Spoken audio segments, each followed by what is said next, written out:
द्वार है। आप सभी का स्वागत और धन्यवाद है। तो आज श्रीला माधवाचार्य जो हैं उनका तिरुभाव है। आज के दिन माधवाचार्य धाम को गए थे। माधवाचार्य बहुत बड़े आचार्य हुए हैं और जिन्होंने जो हम अपनी संप्रदाय का उनको बड़ा मानते हैं, ये दक्षिण में प्रकट हुए थे। तो पहले ये भजन गा लें हम।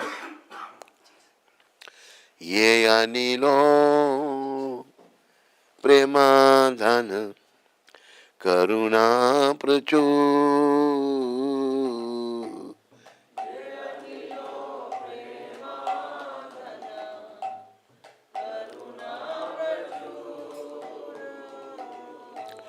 हे न प्रभु कोठा गेला आचार्य ठाकुर,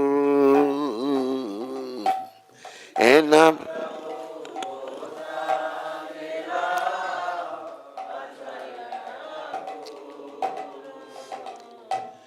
कहा मोरा स्वरूप रूप कहा सनातन,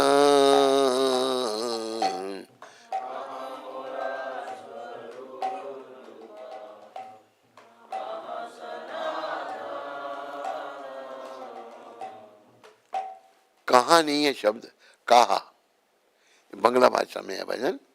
कहा कहा, ये अपना कुछ समझता है नहीं इसको। किसी को पूछो कहा, बोलना चाहिए कहा। बंगला भाषा में कहा है। कहा मोरा भट युगा कहा कबीरा, कहा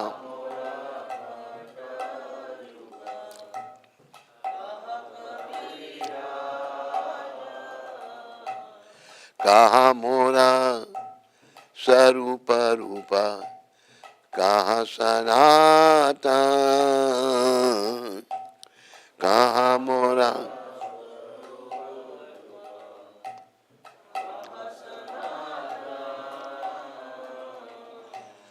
कहा दास रघुनाथा पतित पावन, कहा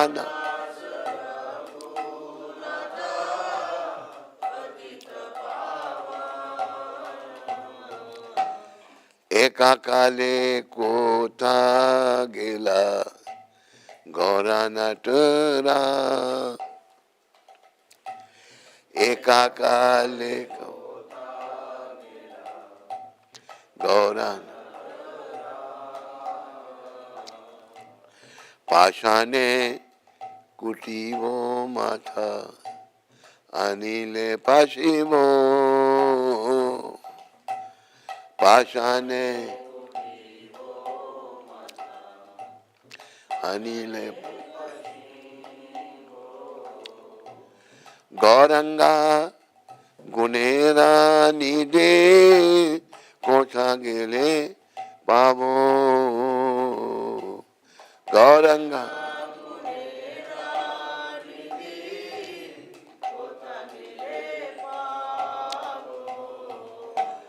सही सभा संगीरा संगे ये कोई लो मिला, सही सभा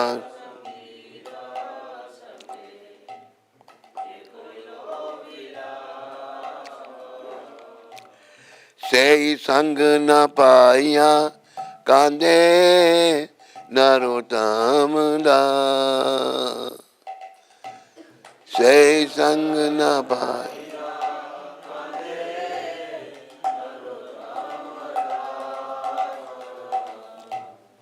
ये अनिलो प्रेमाधन करुणा प्रचुर,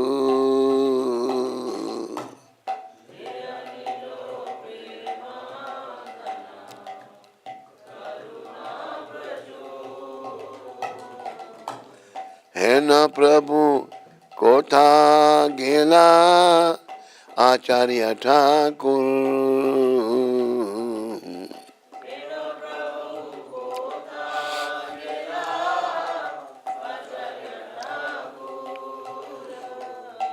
शिला माधवाचार्य, शिला माधवाचार्य,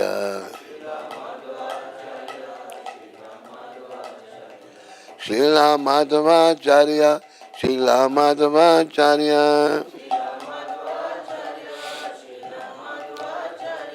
शिला माधवाचार्य, शिला माधवाचार्य।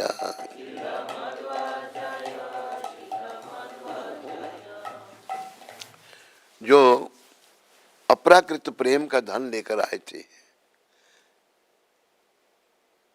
तथा करुणा के भंडार थे, ऐसे शिला श्रीनिवासाचार्य ठाकुर कहाँ चले गए? मेरे शिला स्वरूप दामोदर और शिला रूप गोस्वामी कहाँ है? शिला सनातन कहाँ है? पतितों को पावन करने वाले शिला रघुनाथ दास कहाँ है? मेरे शिला रघुनाथ भट्ट गोस्वामी और शिला गोपाल भट्ट गोस्वामी कहाँ है? और शिला कृष्णदास कविराज कहाँ है? महान नर्तक श्री श्री गौरांग महाप्रभु एकाएक कहाँ चले गए? मैं अपना सर, हरि बोल, मैं अपना सर चट्टान में मारकर फोड़ डालूंगा और अग्नि में कूद पड़ूंगा। सभी दिव्य गुणों के निधि स्वरूप श्री श्री गौरांग महाप्रभु को मैं कहाँ पाऊंगा? इन सब संगियों के साथ श्री श्री गौरांग महाप्रभु ने लीलाएं की। उनका संग ना पाकर नरोत्तम दास मात्र रो रहा है।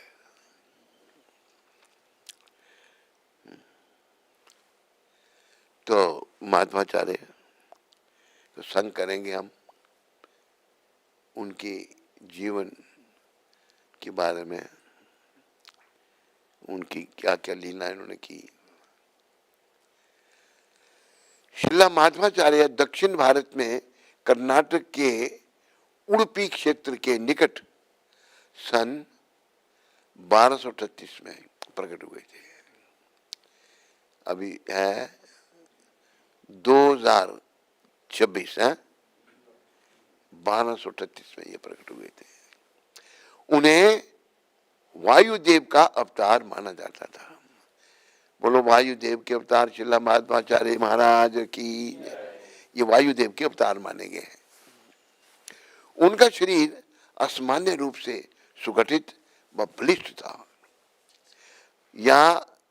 था तथा उनकी भौतिक शक्ति विलक्षण थी। उनकी भौतिक शक्ति थी, बहुत ज्यादा थी। एक बार एक बर्बर बंगाल बाघ, बर्बर बड़ा शक्ति चली, बंगाल बाघ ने माधवाचार्य के एक सन्यासी शिष्य सत्य तीर्थ पर आक्रमण कर दिया। बाघ जो है बड़ा खतरनाक जानवर है, वो शेर से भी खतरनाक है। आक्रमण कर दिया। माधवाचार्य उस बाघ से भिड़ गए और उसे अपनी दुम दबाकर भागने के लिए, कितनी शक्ति थी उनकी, दबाकर भाग का बच्चा भाग गया वहां से।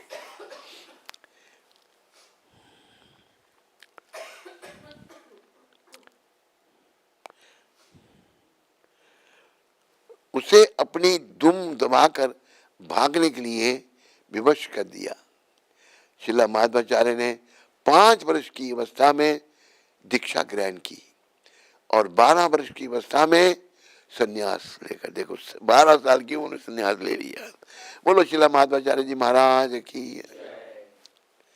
ग्रह त्याग दिया, घर छोड़ दिया। 12 साल के बच्चा होता है 12 साल का। वह एक उद्देश्य हेतु प्रकट हुए थे, शंकर के मायावाद दर्शन का प्रतिरोध कर उसे पराजित करना। शंकर भगवान ने, थोड़ा सा बताना पड़ेगा मुझे आपको, मायावाद का प्रचार किया। शंकर भगवान, मायावाद क्या है पहले कुछ कौन बताएगा? मायावाद क्या है, किसे मायावाद कहते हैं? हाथ खड़ा करो।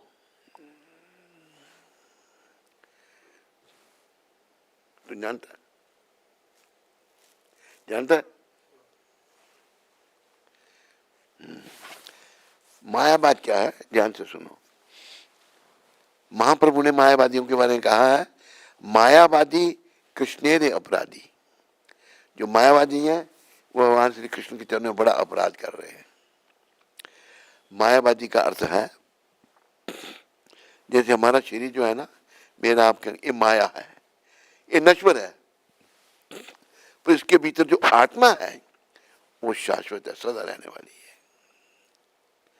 तो मायावादी भगवान जब रूप धारण करके कृष्ण जी यहाँ आते हैं, उनको भी कहते हैं उनका शरीर भी ऐसे ही जैसे हमारा।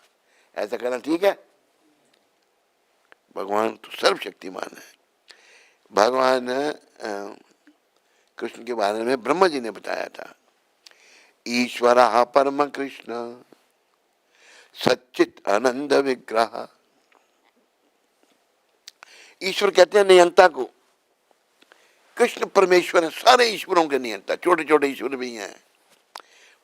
परमेश्वर परमेश्वर कृष्ण है, ईश्वरा परम कृष्ण, और उनका विग्रह सत्य चित आनंद, सच्चा है, ज्ञान से परिपूर्ण है और आनंद में है।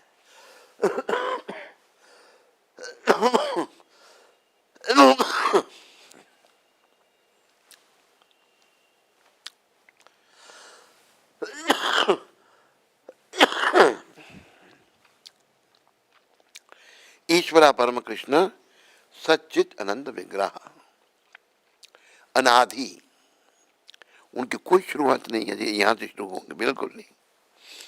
अगर कहीं उनकी किससे शुरुआत हुई तो कृष्ण से बड़ा हुआ ना फिर। अनादि, उनकी कोई शुरुआत नहीं, आदि, हम सबकी शुरुआत उनसे हुई है। अनादिर आदिर गोविंद, गो के तीन अर्थ हैं। गो का अर्थ है गाय, गो का अर्थ है पृथ्वी, गो का अर्थ है इंद्रिय, तीनों को सुख देने वाले गोविंद। अनादिर आदिर गोविंद सर्व कारण कारणम, सब कारणों के कारण है। देखो कब ये बात हुई, सबको जानना चाहिए इस बात को, कई लोग नए हैं, पुरानों को पता होगा, कई ने भी। जब भगवान श्री कृष्ण बाल लीला कर रहे थे इसी ब्रिज में, लीला क्या, जब भगवान जब छोटे थे तो बछड़े चराते थे, तो बछड़े चर रहे हैं और सारी माताएं, यशोदा मैया, बाकी ग्वाल वालों, उनकी सखाओं की भी माताएं उनको भोजन बांध देती थी, खा लेना होगा। वन में कलेवा हो रहा है, आनंद ले रहे हैं भगवान। कभी कुछ सखा अपना जूठा भगवान के मुंह में दे देता है, भगवान खा जाते हैं, कि भगवान उसको मुंह में दे रहे हैं, खा जाते हैं।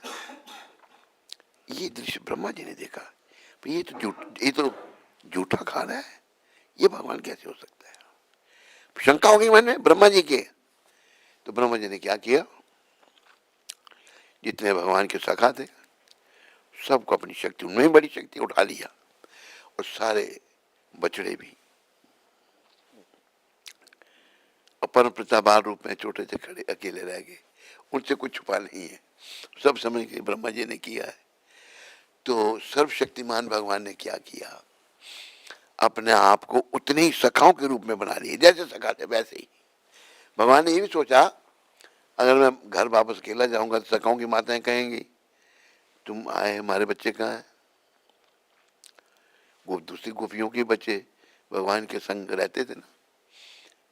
तो भगवान ने वैसे ही सखा बन के, जितने ब्रह्मा जी ने उठाए थे, और वैसे ही बछड़े बन के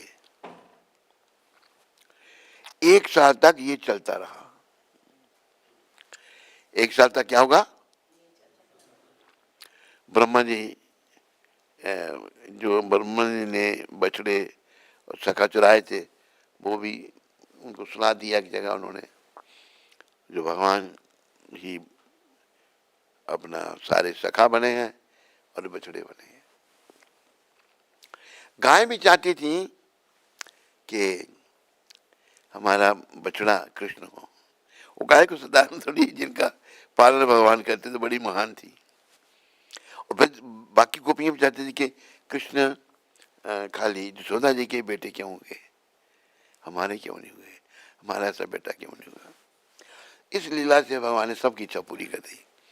अभी गोपी का जो बेटा है वो कृष्ण बने हुए हैं, सारे कृष्ण जैसी वो गायें जो हैं उनकी भी इच्छा पूरी की भगवान ने। भगवान बछड़ा बन के गायों का दूध पी रहे हैं। 1 साल तक ये लीला होती रही। 1 साल के बाद ब्रह्मा जी सोचने लगे, इस लीला का नाम है ब्रह्म विमोहन लीला। ब्रह्मा जी सोचने लगे, तो देखो उस भगवान का क्या हाल है, देखा वैसे ही सखा भोजन हो रहा है, वही लीला हो रही है, बस वैसे ही बछड़े चढ़ रहे। ये मैं तो सब ले गया था, ये क्या चट गए जहां उनको सुला रखा था, सब सो रहे हैं बेचारे। वो उनको ब्रह्मा जी में बड़ी शक्ति है। फिर ब्रह्मा जी को अपनी भूल समझ आई कि मैं पहचान नहीं पाया। ब्रह्मा जी अपने हंस महान से नीचे उतरे और रोए। उनके 4 सर हैं ब्रह्मा जी के, चारों सरों से आंसू बहने लगे, 8 आंखों से आंसू बहने लगे। तो उनका प्रभु मैं आपको नहीं पहचान सका। फिर उन्होंने भगवान को खुश करने के लिए, प्रसन्न करने के लिए स्तुति की, जिसे ब्रह्म संहिता कहते हैं। ब्रह्म संहिता उसका नाम पड़ा। उसमें एक श्लोक है, ईश्वर परम कृष्ण सच्चित आनंद विग्रह अनाधिर आदिर गोविंद सर्व कारण कारणम। ब्रह्मा जी का कहने का था, मैं ये सोचता हूं मैं ईश्वर था, मैं ईश्वर हूं, लेकिन परमेश्वर कृष्ण है। ईश्वर परम कृष्ण, और इनका विग्रह कैसा है ये ब्रह्मा जी बता रहे हैं, सत चित आनंद। आपको तो ब्रह्मा जी का विग्रह जो है सचित आनंद नहीं है, उनका भी एक दिन शरीर छूटता है। ब्रह्मा जी का बड़ी लंबी आयु है उनकी, और उनका भी शरीर छूट, ब्रह्मा जी के एक दिन में ही 1000 युग हो जाते हैं, एक दिन में। तो ब्रह्मा जी ने आके प्रार्थना की भगवान से, भगवान ने उनको क्षमा किया। तो सारे सखा और वो बछड़े सब ओरिजिनल आ गए। ये किसी को पता नहीं है कि भगवान बने थे या हमारे असली बछड़े थे या असली बाल गोपाल थे। तो भगवान जो है सर्वशक्तिमान है, और उनके बराबर किसी में शक्ति नहीं है। कोई भी जैसे एक श्लोक भागवत का है, निमंगा नाम यथा गंगा देवा नाम अच्युतो यथा। जो नदियां समुद्र को की ओर बहती हैं, नहीं इससे पहले वाला श्लोक, जैसे सारी नदियां समुद्र की ओर बहती हैं, पर उसमें गंगा सर्वश्रेष्ठ है। निमंगा नाम यथा गंगा, सारी नदियों में समुद्र की ओर बहती हैं, गंगा सर्वश्रेष्ठ। निमंगा नाम यथा गंगा देवा नाम अच्युतो यथा। सारे देवों में शिरोमणि कौन है? कृष्ण भगवान, अच्युत श्री कृष्ण। बोलो अच्युत श्री कृष्ण भगवान की। अच्युत कहता है जो कभी गिरते नहीं, हम गिर जाते हैं, देवी देवता भी गिर जाते हैं। तो अनाधिर आदिर गोविंद देवा नाम अच्युत जथा वैष्णव नाम जथा शंभु। हम वैष्णव बनने का प्रयास करें। सबसे सर्वश्रेष्ठ भागवत कह रहा है, वो वैष्णव कौन है? शंकर भगवान। वैष्णव नाम जथा शंभु पुराना नाम इदम तथा। और सारे पुराणों में भागवत महापुराण जिसका हम पाठ करते हैं रोज, 18 पुराण है। 6 तमोगुणियों के लिए, 6 रजोगुणियों के लिए, 6 सतोगुणियों के लिए। सतोगुणियों के लिए जो 6 है उनमें श्रेष्ठ भागवत है। तो याद रखो इस बात को। कि सर्वश्रेष्ठ सबसे बड़े भगवान श्री कृष्ण। आज ऐसे अभी देखने में आया कि सिख लोग भी अभी गा रहे हैं कृष्ण के बारे में। यार पहले नहीं गाते थे वो, कृष्णा तेरी बंसी थे, क्या है शब्द वो? हाँ, वो पार कह रही है, तू ते कह रहा है, कृष्णा तेरी बंसी ते कौन नहीं नचता। तो भगवान राधा नची, मीरा नची, सारा जग नचदा। तो अभी नाम ले रहे हैं कि एक बार वो कहते हैं एक कृष्ण लग गया। भाई कौन दूसरे कृष्ण कौन से? बेसमझी है, वो हमारे भाई हैं सारे, और थोड़ी दोष आ जाता है, शुद्धि नहीं होना तो दोष आ जाता है। कृष्ण एक है, वो कृष्ण है, यही कृष्ण है जो भागवत है जिनका वर्णन है। तो ध्यान रखो,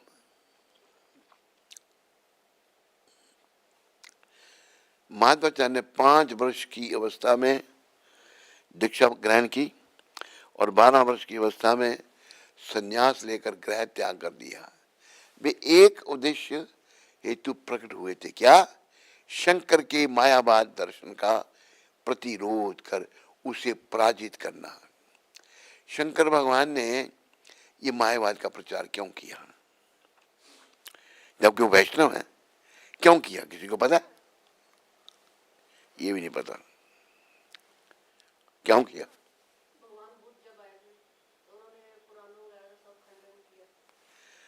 हाँ, अभी देखो कलयुग शुरू हुए 5,000 साल हुए हैं, तो 2,500 साल पहले क्या हुआ कि भगवान बुद्ध प्रकट हुए। अभी कलयुग जब शुरू ही हुआ तो लोग पशुओं को मार मार कर खाने लगे। तो कोई उनको कह लगे ये वेदों में है। कलयुग के लिए कुछ बातें मना है। कलयुग में संन्यास लेना जो हमने लिया ये भी मना है। क्यों मना है? कि बड़ा कलयुग बड़ा खतरनाक है। दूसरा, भाई की पत्नी से संतान उत्पन्न करना मना है। तीसरा क्या है? अश्वमेध गोमेध यज्ञ करना मना है। और एक और है, मधुप्रिया, क्या है चौथा? तो ये कुछ बातें मना है। तो अभी कलयुग शुरू ही हुआ। हाँ, पशु मांस खाना, पहले मतलब बलियां दे के मांस खाते थे ना, बलि बलि प्रथा भी मना है कलयुग में, बलि नहीं दी जा सकती। ये 4 बातें। तो अभी कलयुग शुरू हुआ, लोग पशुओं को मार मार कर खाने लगे। वो भी भगवान के ये जीव है, आत्मा उनमें जैसी हम में ऐसी पशुओं में भी है। तो भगवान बुद्ध प्रकट हुए फिर 2,500 साल पहले। लोगों को वो भगवान थे। केशव दीता बुद्ध शरीरा जय जगदीश करे। कहा भाई ये पशुओं को मत मारो। कहते ये तो वेदों में है। मूर्खों को कैसे समझाया जाए, कलयुग के लिए मना है। उन्होंने वेदों को मत मानो। लोगों को वेदों को मानना छोड़ दिया। वेदों को नहीं, वेद न मानी या बौद्ध हॉइले नास्तिक। वेदों को ना मानने के कारण बुद्धिस्ट जो है वो नास्तिक माने जाते हैं। तो उन्होंने कहा कि तुम वेदों को मत मानो। पशुओं को बचाने के लिए ये बुद्ध भगवान ने किया। तो नास्तिकवाद फैल गया। फिर शंकर भगवान प्रकट हुए आज से कोई 800 साल पहले। उन्होंने वेदों की स्थापना की। 4 मठ, चारों कोनों में, ईस्ट, पूर्व, पश्चिम, उत्तर, दक्षिण। अभी तो कई शंकराचार्य बन गए। 4 मठ मेन है, वहां स्थापित किए। और बुद्ध, पहले बुद्ध मत भारत में ही था। बुद्ध मत भारत से ही चाइना में गया, जापान में गया, कई देशों में गया, भारत से ही गया। वो भी बुद्ध मत के मानने वाले हैं। तो आदि शंकराचार्य ने जो है वेदों की स्थापना की। वो शंकर भगवान के अवतार थे। तो पहले लोग जो है नास्तिक बन चुके थे, वो पशुओं की बलि दे रहे थे। बुद्ध भगवान ने पशुओं की बलि छुड़ाई, उनको कहना पड़ा कि तो वेदों को मत मानो, मूर्खों को कैसे समझाएं। फिर वेदों की स्थापना आदि शंकराचार्य ने की। वेदों में मानना, अब वेदों में भी कई लोग भगवान को निराकार मानते हैं, लेकिन जो बिल्कुल पहले थे वो उससे थोड़ा अलग है। फिर 500 साल पहले स्वयं भगवान कृष्ण चैतन्य महाप्रभु के रूप में प्रकट हुए और उन्होंने ये स्थापना की, भक्ति की स्थापना की। भक्ति का प्रचार स्वयं भगवान ने किया। तो ये 500 साल से ये कार्यक्रम। अभी कई जगह मायावाद है, अभी मायावाद के अनुयायी बहुत है। तो शंकराचार्य ने मायावाद को खत्म किया था, शुरू किया था उन्होंने क्योंकि पहले वेद नहीं थे, वेदों को तो स्थापना की पर मायावाद फैल गया। फिर महाप्रभु ने स्वयं मायावाद का खंडन किया। महाप्रभु ने कहा कि मायावादी कृष्णेर अपराधी, जो ये कहता है भगवान का शरीर भी माया का बना हुआ है, वो कृष्ण के चरणों में बड़ा अपराध करता है। मेरा, आपका, इनका, उनका, हम सब के शरीर माया के बने हुए हैं, नश्वर हैं या नहीं है? और यहाँ तो कोई रह नहीं सकता पहले देश में। जगत में कोई न परमानंद, जगत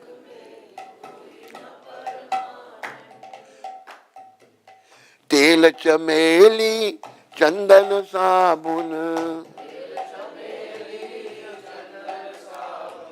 चाहे लगाओ सेंट, जगत में कोई ना परमानंद, जगत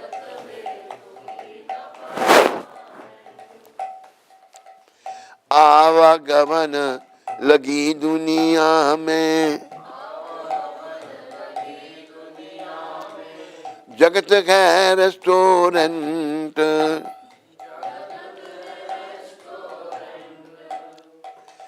अंत समय में उड़ जाएंगे तेरे तंबू टेंट, तेरे जगत में कोई न परमानंद, जगत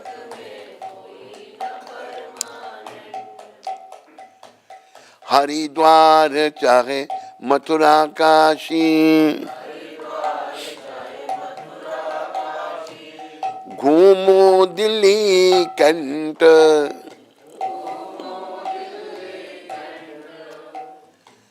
मन में नाम कृष्ण का राखो, मन में नाम प्रभुपाद का राखो, चाहे धोती पहनो या पैंट, चाहे धोती, जगत में कोई ना परमानंद, जगत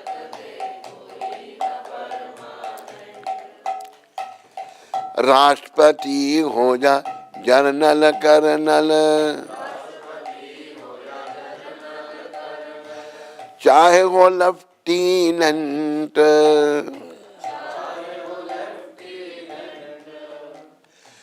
ये काल सभी को खा जाएगा, ये काल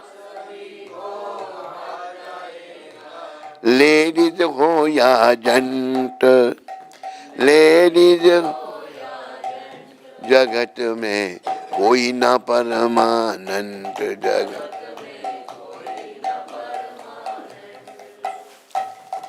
साधु संत की संगत कर लो,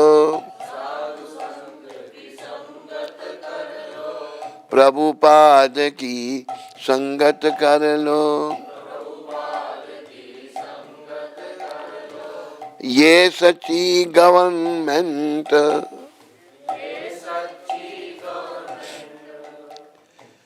लाल सिंह कहे इस दफ्तर से, लाल मत होना अवसंत, मत होना जगत में कोई न परमानंद। याद रखो, इस दुनिया में ऊपर तो थोड़ा निशान ऊपर है,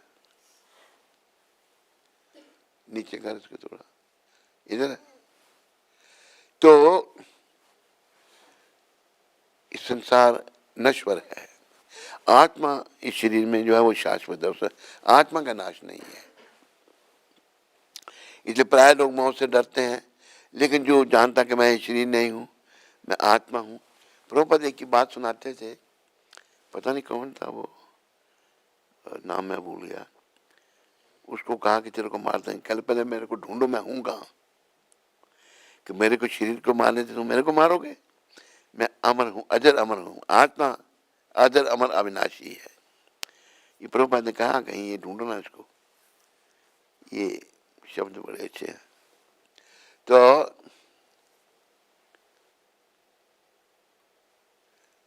शंकर के मायावाद दर्शन का प्रतिरोध कर उसे पराजित करना वेदांत सूत्र की शुद्ध व्याख्या देकर उन्होंने शुद्ध आस्तिकवाद का संवर्धन किया। उन्होंने अपनी नव प्रवर्तित शास्त्रीय व्याख्या को द्वैतावाद, शुद्ध द्वैतावाद का नाम दिया। शंकराचार्य के पश्चात जिन्होंने पूर्व काल में निर्विशेषवाद फैलाते हुए भारत भर में भ्रमण किया था, माधवाचार्य ने भी वैयक्तिक आस्तिकवाद तथा भगवान विष्णु के प्रति भक्ति का प्रचार करते हुए भारत के कोने कोने की यात्रा की। उन्होंने अनगिनत जैनियों, बौद्धों, मायावादियों, नास्तिकों, तर्कशास्त्रियों तथा अज्ञेयवादियों कौन हो गए ये, किसी को पता है?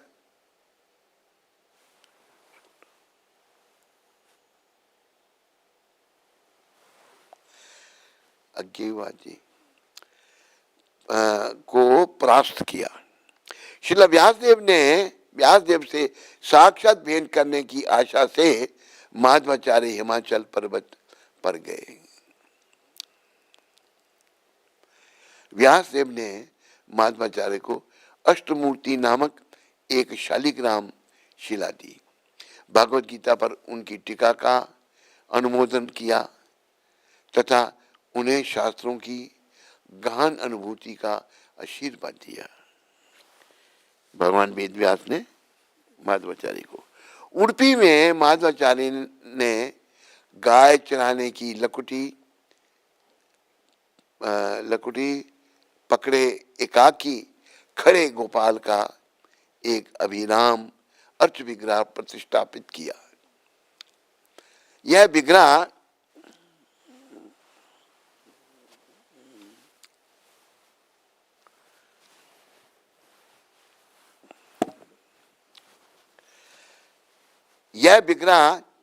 गोपी चंदन, मेरा एक नीचे तो नहीं गिरा गमछा,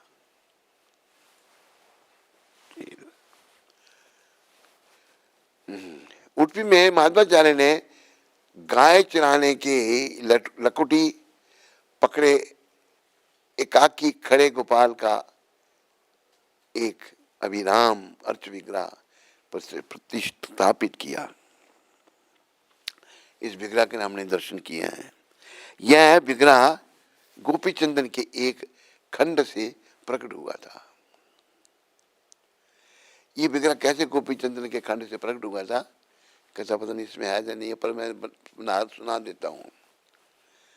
जब भगवान द्वारका लीला में थे, बोलो द्वारका नाथ की, बोलो द्वारकाधीश की, बोलो द्वारका धाम की। द्वारका लीला में थे भगवान, तो वसुदेव और देवकी, माता पिता उनके साथ थे। तो देव की माता रोने लगी एक दिन। भगवान पूछते, मैया क्यों रो रही हो? तो बेटा मैंने जन्म तो तेरे को दिया, पर तेरी बाल लीला नहीं मैंने देखी। बस माता, इतनी सी बात है। जब भगवान बाल रूप में बन गए और वृंदावन बना दिया, वहां पर लगे दही और उसके दूध के मटके फोड़ने, उनकी शक्ति से सब कुछ वहां हो गया। तो सब देव की माता देख रही है लीला, बाल बाल रूप में भगवान को। चुप के भगवान की पटरानी, क्या नाम था उसका, रुक्मणी माता, बोलो रुक्मणी माता की, वो भी देख रही थी लीला। भगवान बाल रूप में थे, आके चरणों को पकड़ लिया, कहते प्रभु ये तो भी आप कहने को रूप देखे मैंने, ये रूप मुझे बहुत अच्छा लगा, मैं इसकी पूजा करना चाहती हूँ।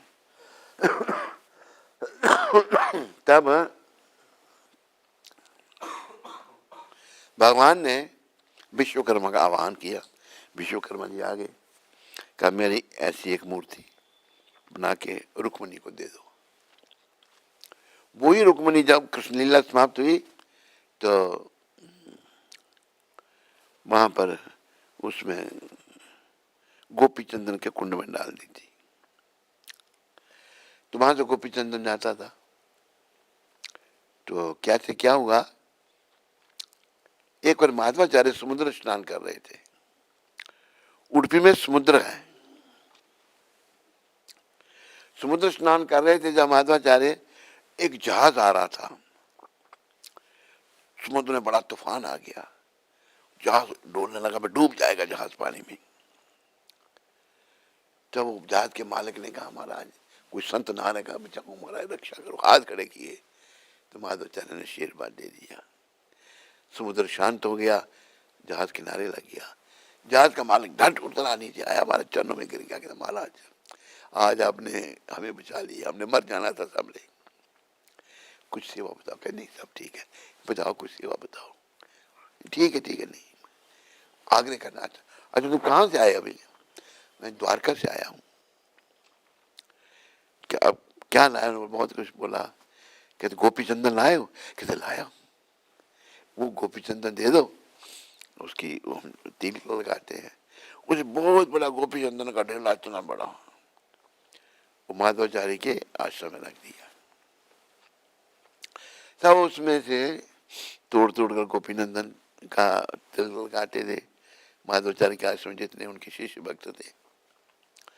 एक दिन भगवान माधवाचार्य के सपने में आते हैं, कहते हैं कि मैं तेरे यहां पड़ा हुआ हूं। कहा प्रभु? गोपी चंदन के बीच में, मेरे को उसमें से निकाल, मेरी यहां स्थापना कर। भगवान की स्थापना का अवसर अपने शुद्ध भक्तों को देते हैं। उन्होंने कहा अपने सेवकों को, जाओ गोपी चंदन यहाँ उठा के ले आओ। बड़ा ढेर लाता गोपी चंदन का। मूर्ति भी इतनी सी है, बहुत बड़ी नहीं है।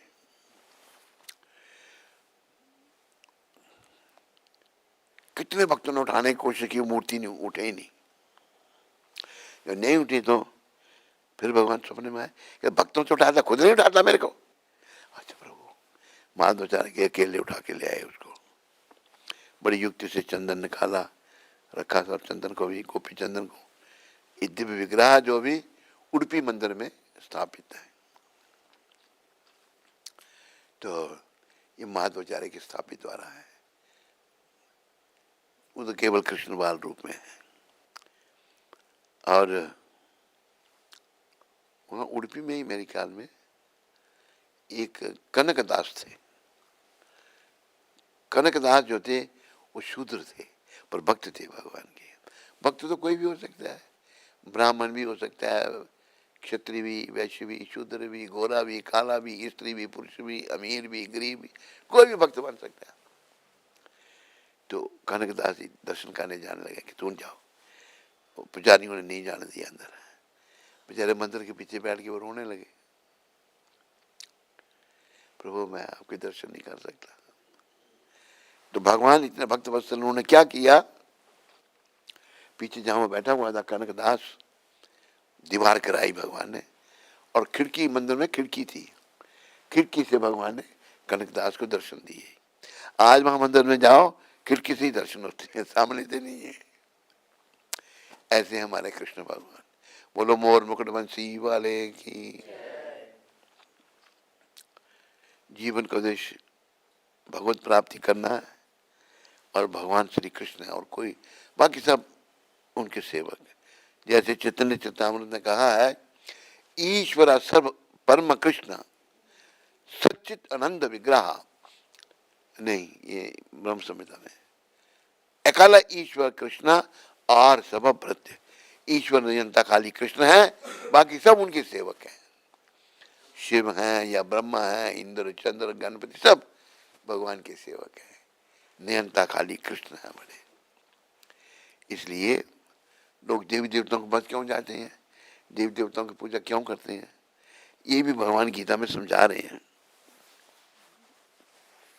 भगवान कहते हैं कामस्तस्तर हिता ज्ञाना। लोगों के मनों में बहुत सारी कामनाएं, इच्छाएं हैं, उनका ज्ञान हरण हो। जब भौतिक इच्छा हमारे अंदर होती है ना, तुम्हारा ज्ञान हरण हो जाता है। कामस्तस्तर हिता ज्ञाना, बहुत सारी इच्छाएं काम होने के कारण ज्ञान हरण हो जाता है। वो क्या करते हैं, प्रपतंते अन्य देवता, देवी देवताओं के पास जाते हैं वे लोग, ज्ञान उनका हरण हो गया है। और देवी देवताओं से प्रार्थना करते हैं, मुझे ये दे दो, धन दे दो, रूपति भार्य दे दो, काम काज दे दो, ये दे दो बस। देवी देवताओं के पास जाते हैं। तो भगवान कहते हैं जो देवी देवताओं के पास जाते हैं, ये अपि अन्य देवता भक्त्या यन्ते श्रद्धायान्विता ते अपि मामेव कौन्तेय यजन्ते अविधि पूर्वकम। जो दूसरी देवी देवताओं की शरण में जाते हैं, एक तरह से मेरी शरण में आते हैं। क्यों, देवी देवताओं को बनाने वाला मैं हूं, पर उनका ये करना अविधि पूर्वक है, विधि पूर्वक नहीं है। ऐसा करना गलत है। तो इसलिए गीता में 18वें अध्याय में भगवान ने कहा मेरी एक की शरण में। तो हमें कृष्ण की भक्ति करनी, पर देवी देवताओं का अपमान नहीं, उनका भी सम्मान करना, वो सब भगवान के हैं। एक बाप के 7 पुत्र हैं, बाप से आपकी दोस्ती होगी, बाप आपका बड़ा प्रेमी बन गया, तो उनके जो पुत्र हैं उनसे आप दुश्मनी मोल लोगे या उनसे भी दोस्ती करोगे? उनसे भी बात, भाई इनके ये मेरे मित्र के सारे। तो कृष्ण भगवान सबके पिता है। अकाला ईश्वर कृष्ण और सब भृत्य। ईश्वर नियंता कृष्ण है, बाकी सब उनके सेवक है, और कोई भी नियंता नहीं, ईश्वर नहीं। तो लोगों को पता नहीं, लोग जो हैं भटक जाते हैं, कोई कहीं जाता है, कोई कहाँ जाता है। और जो मतलब कई लोग इतने भटक जाते हैं कि उनकी बुद्धि काम ही नहीं करती। इसका कारण केवल भगवान से विमुखता है, भगवान के उन्मुख होना है। कृष्ण के उन्मुख होने का रास्ता बस भक्ति, और कोई रास्ता नहीं। भगवान ने ये भी 18वें अध्याय में कहा, भक्त्या माम अभिजानाति यावञ्जस्यास्मि तत्त्वता ततो माम तत्त्वतो ज्ञात्वा विशते तदनंतरम। मैं जैसा हूं वो तुम लोग मुझे भक्ति के द्वारा जान सकते हो, और कोई रास्ता नहीं है। भक्त्या माम अभिजानाति, तो भक्त बनना है, सभी भक्त बनो, इसी जन्म में धाम में जाओ। आप बोलो नहीं, जन्म में नहीं जा पाऊंगा। मान लो ऐसी माँ मिली अगले जन्म में जैसी है इस जन्म में मिली है, पर गारंटी नहीं है कोई, फिर जन्म लेना पड़ेगा। माँ के पेट में उल्टा लटका रहना पड़ेगा। और माँ, ऐसी माता है बच्चे को जन्म देकर मार देती है नहीं, अबॉर्शन नहीं करती कई माता है, बच्चों को मार देती। ऐसा टाइम आएगा कलयुग में भी, जो चाइना में तो आ चुका है, माँ जन्म देकर बच्चे को खा जाएगी। चाइनीज लोग बच्चों को खा जाते हैं, जो अबॉर्शन किए हुए बच्चे होते हैं ना, उनका मांस बिकता है। फिर ऐसा होगा कि माँ बच्चे को जन्म देकर भी खा जाए, इतना पाप बढ़ जाएगा। तो प्रयास करो, आगे कलयुग पता नहीं कैसा होगा, इस जन्म में धाम में जाना। जो तो नहीं जाना चाहता धाम में, हाथ खड़ा करो। आज जो लोग जाना चाहता है, बातों से जाना चाहते हो या वास्तव में? वो कहता है मैं बातों में जाना चाहता हूँ, हाथ नीचे कर दिया फिर ऊपर कर दिया। अगर वास्तव में जाना चाहते हो ना तो बड़ी मेहनत करनी पड़ेगी। मेहनत बस लग जाओ। और भगवान ये मत सोचो कि बड़े पंडित को भगवान मिलते हैं, भगवान मिलते हैं जैसे कोई बड़ा विद्वान है, वो छोटी सी कथा एक और आगे सुनाने के लिए आपको। एक बार नारद जी महाराज वो भगवान के नारायण रूप को पूछते हैं, नारायण नारायण करते आ रहे थे। आगे एक पंडित मिले, बड़े विद्वान। नारद जी को प्रणाम किया, कहते महाराज आप बड़े महान हैं, आप कभी वैकुंठ जा सकते हैं। इस बार जब वैकुंठ जाओ तो भगवान को पूछना मेरा उद्धार कब होगा, मेरा जन्मन कब छूटेगा। कहते पूछूंगा। आगे बड़े नारद जी आए, आगे एक बट वृक्ष था बहुत बड़ा, उसके नीचे एक चमार बैठ के जूते सीने का काम करता था। उसने भी नारद जी को दंडवत किया, हाथ जोड़ के पूछा महाराज आप बड़े महान हैं, आप जब भगवान के पास जाओ भगवान को पूछना कि मेरी मुक्ति कब होगी, मेरा आवागमन कब छूटेगा। तो नारद जी नारायण नारायण करते आगे भगवान के पास। कहा प्रभु दो व्यक्तियों ने, एक ब्राह्मण ने और एक चमार ने एक जैसा प्रश्न पूछा है, और भगवान को सब पता, जो कोई बात है ना उनसे कुछ छुपा नहीं है। भगवान कहते हो जो ब्राह्मण है उसको भी 7 जन्म लगेंगे मेरे पास आने में, और चमार इसी जन्म में आ जाएगा। नारद जी को शंका होगी क्या कह रहे हैं भगवान, एक विद्वान ब्राह्मण को 7 जन्म, चमार इसी जन्म में। तो प्रभु ये कैसे? कहता अच्छा तेरे प्रश्न का उत्तर यही लोग देंगे। तुम जब जाओ पूछेंगे आप वैकुंठ गए थे, भगवान क्या कर रहे थे, आपने हमारा प्रश्न पूछा, तो आप ये कहना भगवान एक बड़ी अद्भुत लीला कर रहे थे। क्या क्या? कि चींटी नहीं, एक सुई की सुई का जो सुराख होता है उसमें से हाथ ही गुजार रहे थे, कभी इधर से इधर इधर से इधर। तो पहले ब्राह्मण ही मिला, कहते महाराज आप गए थे, धन्य है, मेरा प्रश्न पूछा, क्या कहा भगवान ने? कहते भगवान भाई एक बड़ी अद्भुत लीला हो रही थी उनकी। पहले ये भगवान ने कहा ये बताना उनको, सुई की आंख से, सुई की चेत से हाथी को इधर से इधर निकाल रहे थे। और ब्राह्मण कहते ये कैसे हो सकता है? समझ गए भाई ये नहीं मानता भगवान, भगवान कर सकते हैं नहीं, अरे कुछ भी कर सकते हैं। आपको पता है ये पृथ्वी जिसमें यहाँ बैठे हैं एक कैसे कहाँ खड़ी है? ये हवा में है, ये हवा में, ना ऊपर कुछ है ना नीचे कुछ है, ये सब भगवान की शक्ति है, कृष्ण की शक्ति है। तो फिर नारद जी ने कहा भाई तुम्हें अभी 7 जन्म लगे हैं, तो उसको और क्रोध आ गया, चला गया। ब्राह्मण चला गया, नारद जी आए चमार के पास, उसने प्रणाम किया, दंडवत किया, कहते महाराज आप गए थे वैकुंठ, मेरी बात पूछी आपने भगवान को? कहते भाई हाँ पूछी। भगवान क्या लीला कर रहे थे? कहते बड़ी अद्भुत लीला हो रही थी। कहते क्या? सुई के छेद में से हाथी को कभी इधर से इधर इधर से इधर। वो चमार रोने लग पड़ा। नारद जी कहते हैं तू मानते हो इस बात को? कहते नहीं मानने वाली क्या बात है, कि तूने देखा तो है नहीं, कैसे मानते हो फिर तुम? कहते आप बट वृक्ष देख रहे हैं कितना बड़ा वृक्ष है? कहते हैं हाँ, इतना सा बीज होता है बट वृक्ष का, छोटा सा बीज है, उसमें से इतना बड़ा वृक्ष निकला है।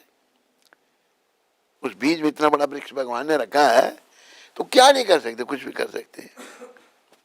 तब भगवान ने कहा भाई तू इसी जन्म में धाम में जाएगा। तो भगवान के चरणों में श्रद्धा पैदा करनी है, विश्वासा फलदायका, विश्वास करना है भगवान के चरणों में, उनके चरणों में श्रद्धा जागृत करनी है, और भगवान के प्रति भाव जागृत करना है। भावो विदति देवा, भाव से भगवान मिलते हैं। भगवान आप कहोगे मैं 1-2 करोड़ रुपया दूंगा भगवान को, मुझे दर्शन दो, तो देंगे भगवान? अरे भगवान का ही सब कुछ है। करोड़ रुपया हम ना साथ लाए थे ना ले जाएंगे, यहीं से मिले यहीं छोड़ के चले जाना है। इसलिए कहा है ना कुछ साथ लाए थे ना कुछ ले चलेंगे, जो पाया यहाँ पर यहीं दे चलेंगे। ना बहन भाई कोई साथ देता है, अकेले से आए अकेले चलेंगे। है सत नहीं ये? ना कोई किसी के साथ आता है ना कोई जाता है, अकेले आए तो अकेले जाना है। तो हमें भगवान श्री कृष्ण के चरणों में मन को लगाना है। अकेले आए हैं अकेले जाना है, इसलिए हम सबको भगवान श्री कृष्ण के चरणों में मन को लगाना है। तो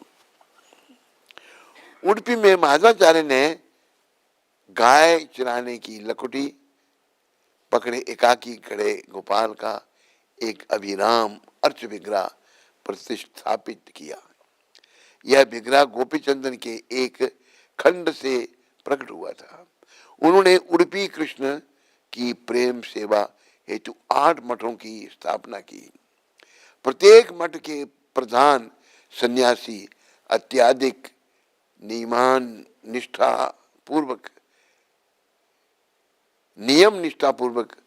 समस्त विधि विधानों, समय परायणता एवं त्रुटिहीन आचरण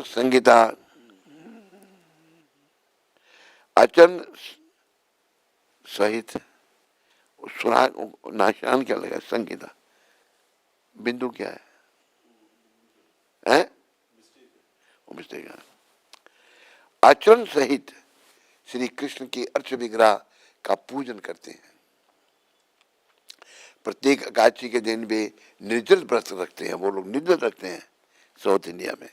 गौड़िया वैष्णव संप्रदाय माधवाचार्य से उद्भूत हुआ है। ये हमारे संप्रदाय माधवाचार्य से शुरू हुआ है। भगवान श्री चैतन्य महाप्रभु एवं उनके अनुयायियों ने अपने दर्शन का संकलन करने के पूर्व मध्व की कृतियों का भलीभांति अध्ययन किया। 6 संदर्भों के लिए श्री जीव गोस्वामी ने मध्व की रचनाओं से अनेक तथ्य लिए। श्रील जीव गोस्वामी को गौड़ीय दर्शन का अचिंत्य भेदाभेद तत्व मध्व के भागवत भाष्य में मिला। अचिंत्य भेदाभेद भी भगवान का जो है माधव जी से मिला। श्री चैतन्य स्वयं मध्व संप्रदाय की अधिष्ठान उडुपी गए। भगवान स्वयं गए उडुपी में। महाप्रभु ने उस संप्रदाय में हरिनाम संकीर्तन आरंभ किया। हरिनाम भगवान ने डाला उसमें। मध्व एवं गौड़ीय अनेक दार्शनिक बिंदुओं पर समान विचार रखते हैं। दोनों ही गुरु पादाश्रय को आवश्यक मानते हैं। सूत्र भाष्य में माधवाचार्य बृहत तंत्र एवं महासंगीता से उद्धरण देते हैं। बताते हैं कि शिष्य ऐसे अप्रमाणिक गुरु का बहिष्कार कर सकता है। मान लो किसी का गुरु जो है प्रमाणिक नहीं है, ठीक नहीं है, उसको छोड़ सकता है। केवल लोग गुरु धारण कर लेते हैं, पता कुछ नहीं हमारे गुरु हैं। ना गुरु को पता शिष्य का वो क्या कर रहा है, ना शिष्य को पता गुरु का वो क्या कर रहा है।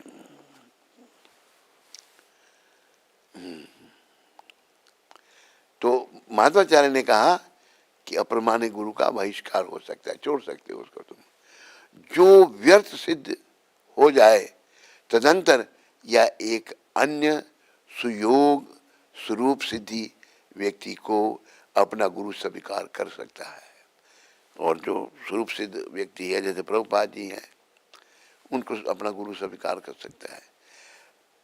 प्रेममय रत्नावली में श्री वल्लभदेव विद्याभूषण ने श्री चैतन्य महाप्रभु एवं श्री माधव दोनों के भी नामांतर सिद्धांतों को दर्शाया है।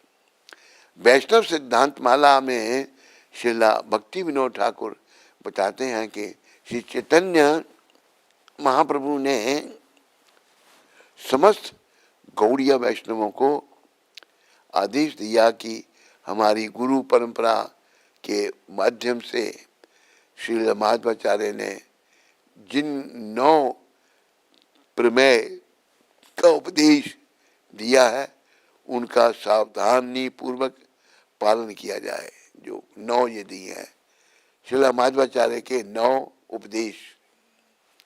पहला, भगवान श्री कृष्ण अद्वितीय परम सत्य, मतलब अद्वितीय और कोई नहीं सत्य, के भगवान श्री कृष्ण परम सत्य है। ये पहली बात माधवाचार्य ने कही। समस्त वेदों में वे ही ज्ञान का विषय है। वेदों में बस भगवान के विषय में ही हमें जानना चाहिए। ब्रह्मांड सत्य है। ब्रह्मांड जो है, ईश्वर जीव एवं पदार्थ के मध्य भेद सत्य है। ईश्वर जीव एवं पदार्थ के भेद मध्य सत्य है। ये सारे जीवात्मा का स्वरूप है कि वह परम ईश्वर हरि का दास है। जीवेरे स्वरूप है कृष्णेर नित दास, ये माधवाचार्य ने कहा।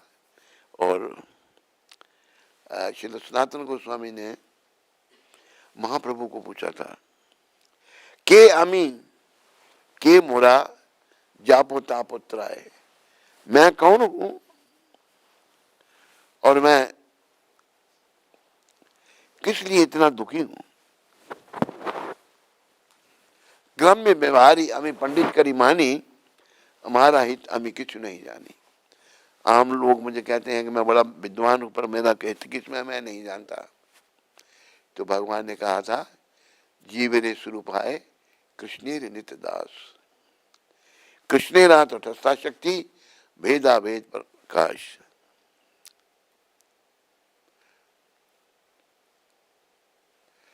तो जीवात्मा का स्वरूप है कि वह परमेश्वर हरि का दास है। जीवों की 2 श्रेणियां हैं, नित्य मुक्त एवं नित्य बद्ध। 2 जीवों की श्रेणियां, नित्य मुक्त जो मुक्त आत्मा, जैसे प्रभुपाद मुक्त आत्मा थे, हम सब लोग नित्य बद्ध हैं, बद्धावस्था में हैं। तुम्हारा काम इस बद्धावस्था से निकलकर मुक्तावस्था को जाना है। मुक्तावस्था में जाएंगे तभी भगवान मिल पाएंगे। बद्धावस्था में रहे तो आवागमन में चले जाएंगे। बद्धावस्था में रहे तो जन्म मरने के चक्कर में जाना पड़ेगा और बड़े कष्ट उठाने पड़ेंगे।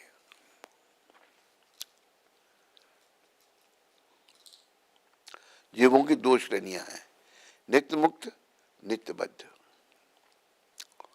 आप में जो कोई नित्य मुक्त है यहां पर हाथ खड़ा करो। अच्छा, नित्यबद्ध कौन कौन है? सभी। वो कहती है आशीर्वाद है मेरा, नित्य मुक्त हूँ। हाथ अभी कर रही है, तेरी घर वाली ऐसे आशीर्वाद दे रही है, ऐसे अभी कर ढीला कर गई। हम सब नित्यबद्ध हैं बद्धावस्था में, लेकिन इससे पहले समय समाप्त हो जाए प्रयास करना है मुक्त अवस्था को प्राप्त करने का। मोक्ष का अभिप्राय है भगवान श्री कृष्ण के चरणारविंद की प्राप्ति, ये मोक्ष है।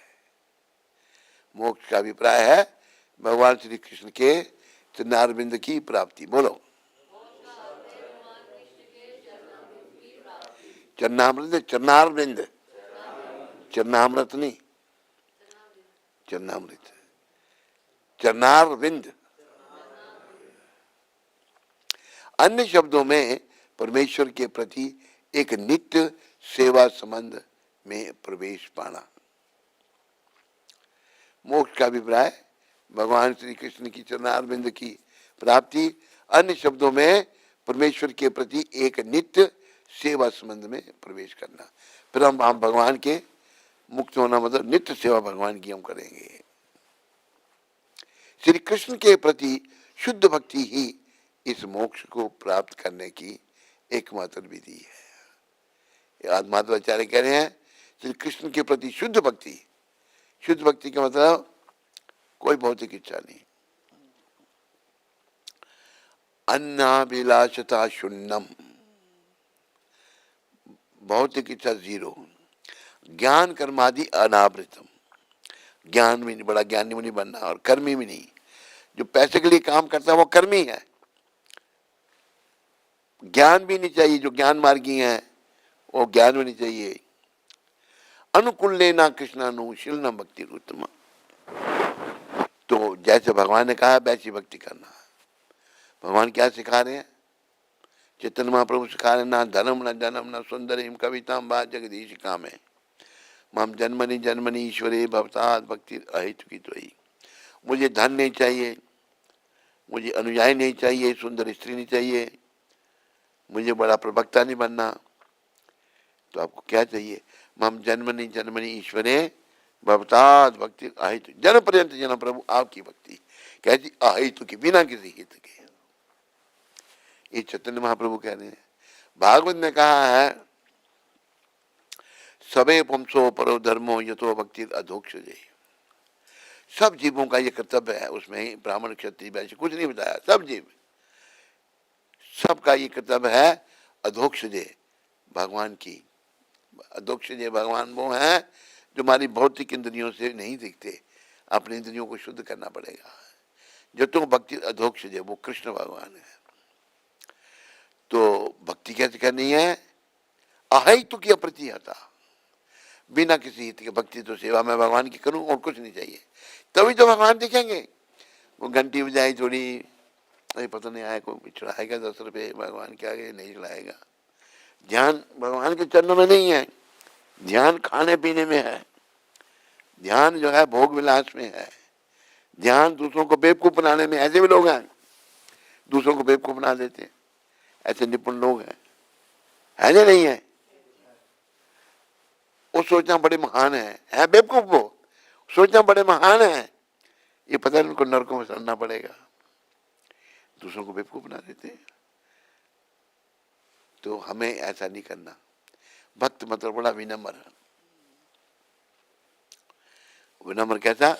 तृणादपि शुनि चेना तरुणपि सहिष्णुना, इतना विनम्र बनना है। तृण से ज्यादा विनम्र। तृण घास नीचे पड़ा है, उस पर चलता है, कोई कुछ नहीं कहता बेचारा। तरुणपि सहिष्णुना, वृक्ष से ज्यादा सहनशील, तृण से ज्यादा विनम्र। घास का टुकड़ा जमीन पर पड़ा, सब चलते हैं उस पर, घास पर भी सब चलते हैं, घास कुछ नहीं कहता। और तरु वृक्ष से ज्यादा सहनशील, सर्दी गर्मी आंधी तूफान, वृक्ष बेचारा खड़ा है, सब सहन कर रहा है। ये महाप्रभु का वाक्य है। भगवान है स्वयं महाप्रभु श्री कृष्ण चैतन्य राधा कृष्ण ना ही अन्य। कृष्ण चैतन्य महाप्रभु राधा कृष्ण से अलग नहीं है। ब्रजेंद्र नंदन जय सची सुता होइले सही, बलराम होइलो निताई, दीनहीन जातो चीला हरि नाम उधारी लो, तारो साक्षी जगाई मदाई। तो ये जो चैतन्य है, कृष्ण है, नित्यानंद जी बलराम है। बोलो चैतन्य निताई की। और ये कलयुग के लोगों के उद्धार के लिए बड़ी कृपा करके भगवान आए हैं। तो इनकी कृपा लो और अपने जीवन को सफल करो। श्री कृष्ण के प्रति शुद्ध भक्ति ही इस मोक्ष को प्राप्त करने की एकमात्र विधि। शुद्ध मतलब कोई भौतिक इच्छा नहीं है, कोई विषय विकार नहीं, मन हमारा विषय विकार में जाता नहीं। मौका मिला लड़की को गले लगा लिया, लड़की को मौका मिला लड़के को गला लगा लिया, ये सब पागलपन है, ये विषय विकारों में आसक्ति है। और होना ये चाहिए हर स्त्री को मां के समान समझना। और आदि शंकराचार्य ने आदि शंकर मातृ देवो भाव पितृ देवो भाव, माता देवताओं के समान है, पितृ देवताओं के समान है, आचार्य देवो भाव, आचार्य गुरु भी उनको देवता के समान समझा है। तो अतिथि देवो भाव, अतिथि भी देवता के समान है। तो जब हमारी कोई आध्यात्मिक प्रगति नहीं होती तो हम उल्टे सीधे काम में पड़ जाते हैं और ये अनमोल समय बेकार में गंवा लेते हैं। समय जब बीत जाता है, भगवान के चरण में मन तो लगा नहीं था, मन तो बस बदमाशी गुंडागर्दी में लगा था, लोगों को बेवकूफ़ बनाने में लगा था। अंत में सब पाप कर्म सामने आ जाते हैं, उसमें भगवान का चिंतन होता ही नहीं। यमदूत मार कर शरीर निकाल करके उसको यातना दे देते हैं, यातना भोगने वाली घसीटते हुए ले जाते हैं। बुरी बुरी गति होती, तड़पता है, लेकिन कुछ नहीं हो सके। सभी सत्य है, ये कुछ भी झूठ नहीं है। तो भक्ति बिना किसी हित के होनी चाहिए, शुद्ध भक्ति। सत्य को प्रत्यक्ष साक्षात दर्शन, अनुमान, तर्क अथवा निष्कर्ष तथा शब्द, दिव्य ध्वनि अथवा वैदिक प्रमाण द्वारा जाना जा सकता है। सत्य का प्रत्यक्ष साक्षात दर्शन, अनुमान, तर्क अथवा निष्कर्ष तथा शब्द, दिव्य ध्वनि अथवा वैदिक प्रमाण द्वारा जाना जा सकता है। साक्षात दर्शन करो, सत्य के प्रत्यक्ष, शास्त्र में जो बताया, अनुमान, तर्क अथवा निष्कर्ष तथा शब्द, दिव्य ध्वनि अथवा वैदिक प्रमाण द्वारा भगवान को जाना जा सकता है। वेदों में कहा है, वेदे च सर्वैर अहम एव वेद्यो वेदांत कृत वेद विदेव अहम द्वाविमो पुरुषों लोके एवं। वेदों के द्वारा वेदे सर्वैर अहम एव वेद्यो वेदांत कृत वेद विदेव अहम, वेदों के द्वारा मेरे को जाना जाता है। अहम आदि वेदा देवा नाम, मैं देवताओं का आदि हूँ, सारे देवताओं से पहले मैं था। 33 करोड़ देवता सब भगवान के हैं, संतान है उनकी, उससे पहले भगवान थे।